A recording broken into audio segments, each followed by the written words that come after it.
नमस्कार काजल जी। नमस्कार। सबसे पहले तो आप वागड़ धरा के ये और वागड़ धरा से निकलकर फिल्म पर्दे तक पहुंचकर आपने इस क्षेत्र का नाम भी रोशन किया है।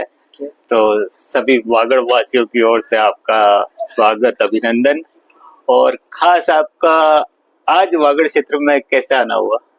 आज एस इवेंट्स और सर्वशक्ति फाउंडेशन ने मुझे इनवाइट किया है। शरद पूर्णिमा पर योगेश सर गाएंगे और हम यहाँ सबके साथ में गरबा खेलेंगे, माँ को याद करेंगे बस। जी जी जी, मतलब और उत्साहवर्धन भी करेंगे। बिल्कुल बिल्कुल, क्योंकि वागड़ की बेटी को देखकर वागड़ के लोगों का उत्साह निश्चित रूप से दुगना होगा। तो हमारे वागड़ वाले भी जानना चाहेंगे किस तरीके से आपने और जब फिल्म इंडस्ट्रीज के अंदर कदम रखा और उस शख्सियत के साथ रखा है जिसको अक्षय कुमार कहा जाता है, तो किस तरीके से पहुंचे आप? मैं पढ़ाई कर रही थी। I have done journalism in Bombay and मैं दूरदर्शन के साथ में मैंने काम किया है। दूरदर्शन में रंगोली करके एक सीरियल आता था, बिल्कुल। उसका प्रोडक्शन मैंने किया हुआ है। Very good. और फिर TV9 में एज ए रिपोर्टर काम करती थी मैं। पर उसी दौरान मेरे जो कैमरामैन और जो डीजी थे उन्होंने कहा कि आप कैमरा पे बहुत फोटोजेनिक दिखते हो, यू शुड ट्राई एक्टिंग। तो बस फिर और क्या चाहिए था, हम पहुंच गए, पोर्टफोलियो बनाया और चले गए, ऑडिशन की लाइन में लग गए हम भी। फिर एक चीज से दूसरी चीज, और एक राइटर है आलोक जी, उन्होंने कहा कि संजय लीला बंसाली प्रोडक्शन हाउस में ऑडिशंस चल रहे हैं, आप चले जाओ वहाँ। तो हम पहुंच गए वहाँ। तो it was a setup. Prabhu sir direct कर रहे थे इस फिल्म को।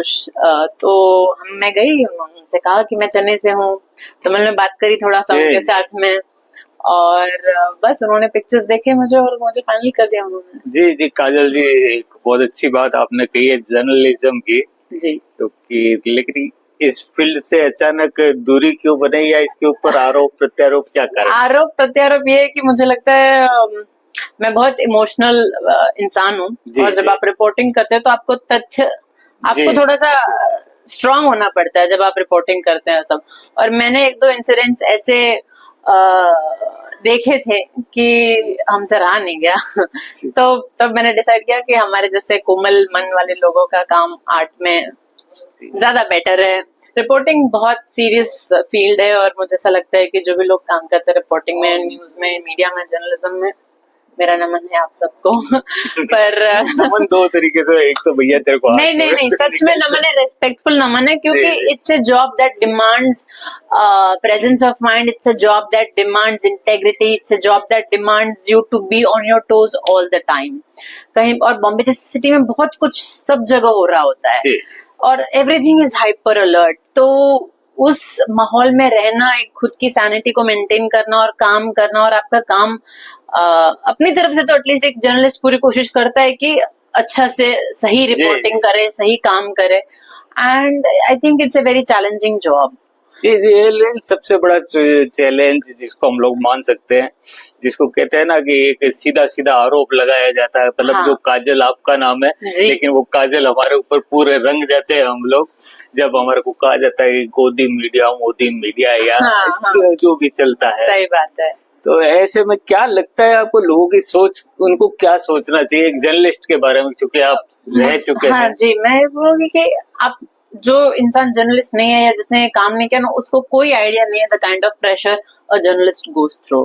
ठीक है, और अपने इंडिया का कल्चर है आरोप प्रत्यारोप लगाना, ये अच्छा नहीं है, ये अच्छा नहीं है। खुद के गिरबान में झांक लो हम कैसे हैं, बाकी सब मुझे लगता है। मैं अभी बीच में देख रहा था, एक राहुल गांधी जो कांग्रेस के नेता है, उन्होंने मेरे ख्याल से कोई जर्नलिस्ट के लिए शब्द होने भी नहीं चाहिए, उन्होंने कहा उस चमची ने पूछा, मतलब एक शब्द आता है चमची, किसी रिपोर्टर को राहुल गांधी चमची बोल रहा है। तो क्या मानना आपको इस तरह के? मुझे लगता है हम पूरे भारत इस बात से सहमत है कि राहुल गांधी जी के शब्दों की कोई वैल्यू नहीं है। ऑनेस्टली, अगर हम उनकी बातों को सीरियसली लेने लगेंगे तो हम पागल हो जाएंगे। उनकी बातों में ना कोई तर्क है, ना कोई सत्य है। तो अभी वो जो चाहे, उनके सामने मंच है, दादा परदादों ने जो कमाया हुआ है वो पैसा है, और जो नाम है वो भी उनकी पुरानी पीढ़ियों का है। इन्होंने खुद ने कुछ नहीं उखाड़ा जीवन में, ठीक है। तो वो जो कह रहे हैं उनको अगर हम सीरियसली लेने लगे तो हम अपना काम कैसे करेंगे? जी। तो मिस रिपोर्टर साहब, आप जो भी हैं, आप आई एम श्योर आपने उनको सीरियसली नहीं लिया है, लेकिन उनकी बात को हम सीरियसली नहीं लेते हैं। राहुल गांधी को जो टाइटल मिला हुआ है सीरियसली नहीं लेना चाहिए। जी।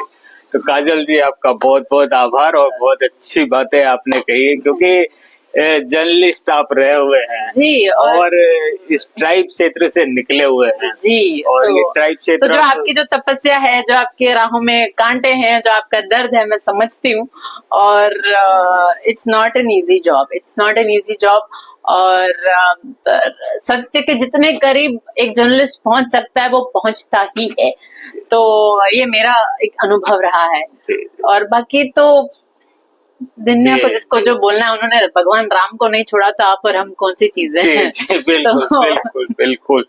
ये दुनिया किसी को नहीं छोड़ती, चाहे वो राम हो या कृष्ण हो या सीता मैया हो, लेकिन काजल जी के साथ बात करने का आनंद कुछ अलग है। लेकिन मैं काजल जी चलते चलते आपको सिर्फ इतना कहना चाहूंगा कि कोमल मन है, इस कोमल मन को मीडिया जगत बेहतरीन ढंग से छूता है, और इसी का परिणाम है। मैं आपको कुछ चीजें, क्योंकि आप इसी से दूर हुए हैं, तो उन कोमल मन को छूने का काम भी, भले ही नोबेल पुरस्कार किसी ने ले लिया हो, लेकिन कोमल मन के पास ये मीडिया पहुंचता है, और उतना ही कोमल बन के जाता है जितना समझा जाता है ना कसाई है जी। लेकिन वो कसाई नहीं है, उसके हाथ में वही है, एक कलम है, और यही कलम दोस्तों काजल जी, क्योंकि नाम तो काजल है, लेकिन चेहरे से ही लगता है कितना उजाला है, दिल में भी मन में भी। तो काजल जी वागड़ के आपका बहुत बहुत स्वागत, अभिनंदन। Thank you so much.